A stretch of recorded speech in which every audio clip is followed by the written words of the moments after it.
Достар, фигуралардың ауданын формуласын жаттаудың ең тиімді жолын көрсетемін. Барлығымыз білеміз, квадраттың ауданы қаншаға тең? Қабырғасының квадратына тең. Солай ғой, яғни S тең болады 25-ке.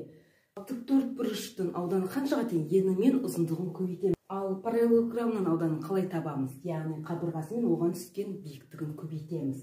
S тең болады 5 көбейтілген 3 15-ке. Келесі үшбұрыштың ауданын қалай табамыз? Яғни табаны мен оған түскен биіктігін көбейтеміз де 2-ге бөлеміз. Ал ромбтың ауданын қалай табамыз? 2 диагоналын көбейтіп 2-ге бөлеміз. Яғни 2 диагоналын көбейтіндісінің жартысына тең. Көзден 4 көбейтілген 6 12-ге.